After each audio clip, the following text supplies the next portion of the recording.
ನಾನು ಪ್ರತಿ ವರ್ಷ ಕೂಡ ನನ್ನ ತಾಯಂದಿರಿಗೆ ಮಾತು ಕೊಟ್ಟಕ್ಕೆ ಈ ವರ್ಷ ಕೂಡ ಸುಮಾರು 100 ಬಸ್ಗಳನ್ನ ನನ್ನ ತಾಯಂದಿರಿಗೆ ಕಳಿಸ್ಕೊಟ್ಟಿದ್ದೀನಿ.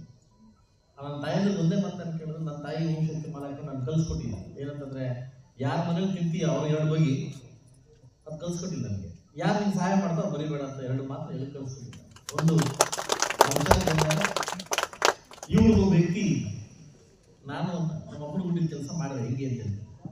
ನಾನು ನನ್ನ ಪಕ್ಷದ ಅಭ್ಯರ್ಥಿ ಪರವಾಗಿ ಓಟ್ ಕೇಳಕ್ಕೆ ಹೋಗಿದ್ದೆ. ನಾನು ಇಲ್ಲೇ ಇದ್ಕೊಂಡು 2 ಬಗೆ ಕೆಲಸ ನಾನು ಮಾಡಲಿಲ್ಲ, ಅದು ನನ್ನ ಕರ್ತವ್ಯ.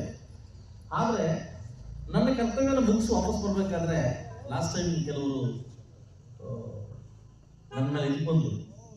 ಏನು ಅಂತಂದ್ರೆ, ಇನ್ಯಾರ ಪಕ್ಕದೂರು ಅಂದ್ಬಿಡು MLA ನೋಡೋಗ್ಬಿಡ್ತಾನಂತೆ. ಅಬ್ಯಾ ನಿಂಗೆ ನಾಲ್ಕೇ ಇರಲಿ ತಗ್ಗೇದೇ